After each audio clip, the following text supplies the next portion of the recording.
Assalamualaikum warahmatullahi wabarakatuh. Perkenalkan, nama saya Neng Rizky Aulia, NIM saya 12190948. Di sini saya akan menjelaskan mengenai latar belakang. Statistika dari bahasa Latin yang artinya adalah status atau negara. Pada mulanya, statistika berhubungan dengan fakta dan angka yang dikumpulkan oleh pemerintah untuk bermacam-macam tujuan. Statis juga diturunkan dari kata bahasa Inggris yaitu state atau pemerintahan. Pengertian yang sangat sederhana tentang statis adalah sebagai suatu kumpulan data yang berbentuk angka dan tersusun rapi dalam suatu tabel, grafik, gambar, dan lain-lain. Misalnya, tabel mengenai keadaan pegawai di kantor-kantor, grafik perkembangan jumlah penduduk dari waktu ke waktu, dan lain sebagainya. Sedangkan pengertian yang lebih luas mengenai statis adalah merupakan kumpulan dari teknik mengumpulkan analisis dan interpretasi data dalam bentuk angka. Dan statis juga merupakan bilangan yang menunjukkan sifat-sifat karakteristik data yang dikumpulkan tersebut. Statis dapat didefinisikan sebagai suatu ilmu pengetahuan yang berhubungan dengan cara-cara mengumpulkan data atau fakta, pengolahan data, kemudian menganalisis data tersebut sehingga dapat diperoleh suatu kesimpulan atau keputusan. Penggunaan istilah statis berakal dari istilah-istilah dalam bahasa Latin, modem staticum collegium, Dewan Negara, dan bahasa Italian statista, negarawan atau politikus. Pada abad ke-9 dan ke-19 dan awal abad ke-20, statistika mulai banyak menggunakan bidang-bidang dalam matematika. Terutama peluang penggunaan statistika pada masa sekarang dapat dikatakan telah menyentuh semua bidang ilmu pengetahuan mulai dari astronomi sehingga linguistika. Meskipun ada pihak yang menganggap statistika sebagai cabang dari matematika, tetapi sebagian pihak lainnya menganggap statistika sebagai bidang yang banyak terkait dengan matematika melihat dari sejarah dan aplikasinya. Kegunaan statistika dalam bidang ekonomi yang pertama bidang produksi, bidang akuntansi, dan bidang pemasaran. Dan rumus masalah, pada makalah ini kami merumuskan beberapa hal.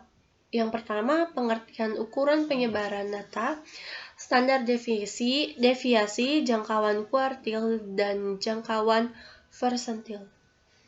Assalamualaikum warahmatullahi wabarakatuh. Saya Teuku Dan Panarihai, NIM saya 12191038. Saya di sini akan menjelaskan maksud dan tujuan, pengertian dan kegunaan. Maksud dari makalah ini adalah ukuran penyebaran data. Memberikan pengertian dari penyebaran data, menjelaskan tahapan-tahapan untuk memperoleh standar deviasi dari suatu data, memberikan perbedaan antara jangkauan persentil dan jangkauan kuartil. Pengertian dan kegunaannya, penyebaran atau dispersi adalah pergerakan dari nilai observasi terhadap nilai rata-ratanya. Rata-rata dari serangkaian nilai observasi tidak dapat diinterpretasikan secara terpisah dari hasil dispersi nilai-nilai tersebut sekitar rata-ratanya. Makin besar variasi nilai, makin kurang representatif rata-rata distribusinya. Adapun ukuran penyebaran data yang biasa dihitung adalah range, rentang, standar deviasi simpang baku, kurtosis keruncingan, skewness kemiringan. Rentang data menunjukkan selisih antara nilai terbesar dan nilai terkecil. Dalam suatu himpunan data, simpangan baku adalah jumlah mutlak selisih setiap nilai. Pengamatan terhadap nilai-nilai rata-rata dibagi dengan banyaknya pengamatan kurtosis. Merupakan ukuran untuk menentukan bentuk distribusi yang biasanya dibandingkan dengan kurva distribusi normal. Berdasarkan besar kecilnya penyebaran kelompok data dibagi menjadi dua, yaitu kelompok data homogen. Nah, kelompok data homogen itu adalah penyebaran relatif kecil jika seluruh data sama, maka disebut kelompok data homogen 100%. Kelompok data homogen penyebaran relatif besar. Kegunaan untuk ukuran penyebaran antara lain sebagai berikut. Ukuran penyebaran dapat digunakan untuk menentukan apakah nilai rata-rata benar-benar representatif atau tidak apabila suatu kelompok data mempunyai penyebaran yang tidak sama terhadap nilai-nilai rata-ratanya. Maka dikatakan bahwa nilai rata-rata tersebut tidak representatif. Ukuran penyebaran dapat digunakan untuk mengadakan perbandingan terhadap variabilitas data. Ukuran penyebaran dapat membantu penggunaan ukuran statistika. Misalnya dalam pengujian hipotesis apakah dua sampel berasal dari populasi yang sama atau tidak. Itu saja yang saya akan sampaikan. Assalamualaikum warahmatullahi wabarakatuh. Assalamualaikum warahmatullahi wabarakatuh. Nama saya Muhammad Ilyas Gifari, NIM saya 12 19 11 12. Saya akan menjelaskan pada bagian simpang baku atau standar deviasi. Istilah deviasi diartikan sebagai penyimpangan. Dalam dunia statistika, istilah deviasi adalah simpangan atau selisih dari masing-masing skor atau interval dari nilai rata hitung. Deviation from the mean. Sedangkan deviasi standar atau standard deviation adalah pengembangan dari deviasi rata-rata. Carlson merupakan jalan keluar dari deviasi rata-rata yang kurang dipertanggungjawabkan dengan tidak membedakan deviasi plus dan deviasi minus. Jalan keluarnya sebagai berikut. Yang pertama, mengeluarkan semua deviasi yang ada, baik yang deviasi yang bertanda plus atau deviasi yang bertanda minus. Dengan demikian, baik yang bertanda plus akan tetap plus, sedangkan yang bertanda minus akan menjadi plus. Kemudian dari hasil kuadrat dijumlahkan dan dicari rata-ratanya, kemudian diakarkan dari rata-rata tersebut. Untuk rumusnya, simpang baku sebagai berikut. Di sini ada S kuadrat, itu varian, lalu ada S simpang bakunya, ada XI di mana nilai X ke I-nya, lalu ada N ukuran sampel. Di sini ada contoh soal. Sandi menjadi ketua dalam anggota ekstrakurikuler, merupakan tugas untuk mendata tinggi badan keseluruhan anggotanya. Data yang telah dikumpulkan Sandi ialah sebagai berikut. Lalu data tersebut dihitung simpang bakunya, di mana nilai X di sini ada nilai XI-nya, lalu ada XI kuadrat dikuadratkan. Lalu di sini ada totalnya. Nah, lalu data di atas dapat diketahui bahwa jumlah data N sama dengan 10 dan derajat bebas N-1 9. Serta di sini kita masukkan ke dalam rumus yang tadi. Lalu di sini dapat S kuadrat sama dengan 30,32. Nilai varian dari data yang dikumpulkan Sandi adalah 30,32. Lalu untuk menghitung simpang bakunya kita hanya perlu mengkuadratkan nilai variannya, sehingga akar dari 30,32 sama dengan 5,51. Di sini kedua ada jangkauan kuartil. Kuartil adalah 3 nilai yang membagi data yang sudah diurutkan menjadi 4 bagian sama banyak. Ketiga nilai itu adalah 1 median atau kuartil 2 Q2, yaitu nilai membagi data teruntut menjadi 2 bagian yang sama banyak. Kuartil pertama atau kuartil bawah Q1, yaitu nilai tengah dari semua data yang nilainya kurang dari kuartil kedua Q2. Kuartil ketiga atau kuartil atas Q3, yaitu nilai tengah dari semua yang ada nilainya lebih besar dari kuartil kedua. Jangkauan kuartil dimulakan dengan JK sama dengan 1/2 dalam kurung Q3 dikurang Q1. Lalu di sini ada contoh soalnya. Di sini ada nilai dari 21 sampai 26, lalu di sini ada frekuensinya itu 15. Nah, lalu di sini carilah nilai jangkauan kuartilnya. Tinggal masukin ke rumus Q1 sama dengan S1 plus C3 plus C.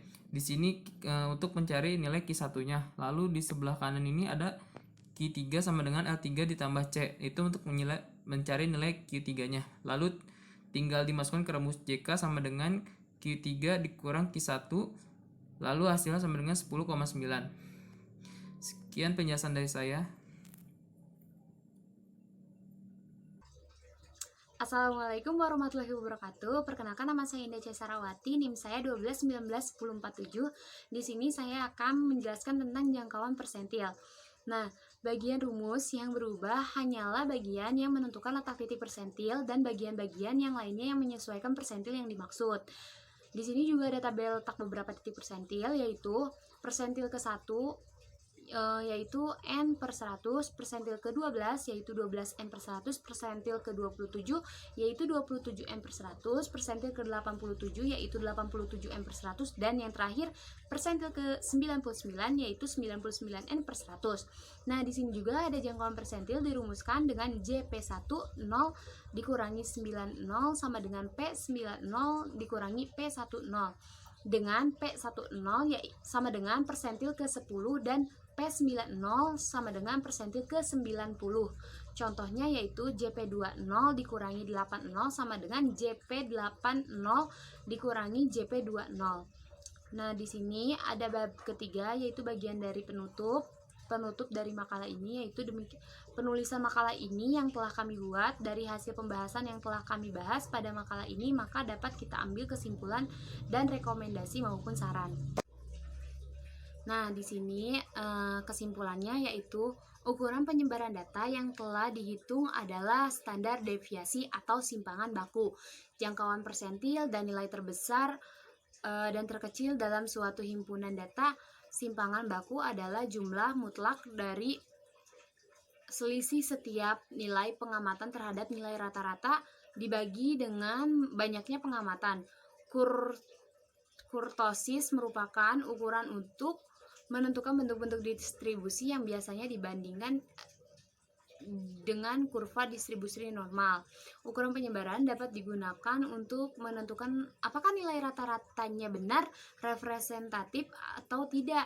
Apabila suatu kelompok data mempunyai penyebaran yang tidak sama terhadap nilai rata-ratanya, maka dikatakan bahwa nilai rata-ratanya tersebut tidak representatif. Adapun juga sarannya yaitu dalam kehidupan sehari-hari bahwa penggunaan aplikasi Microsoft Excel dan juga SPSS dapat memberikan manfaat yang besar bagi suatu organisasi perusahaan maupun pendidikan, yaitu waktu dapat menjadi lebih efisien ketika melakukan pengolahan data mentah menjadi data berkelompok yang nantinya menjadi informasi bagi organisasi tersebut dalam menentukan keputusan yang lebih baik di masa yang akan datang. Sebaliknya, jika sebuah organisasi, perusahaan maupun pendidikan masih menerapkan perhitungan manual dalam pengolahan data statistik, maka waktu yang ada menjadi kurang efisien dan pengerjaannya dalam mengolah data menjadi kurang efektif. Dan juga bila dibandingkan hasil dari pengolahan data secara manual dengan hasil pengolahan data secara otomatis, yaitu dengan aplikasi Microsoft Excel dan SPSS, akan memperoleh hasil yang berbeda dari keduanya.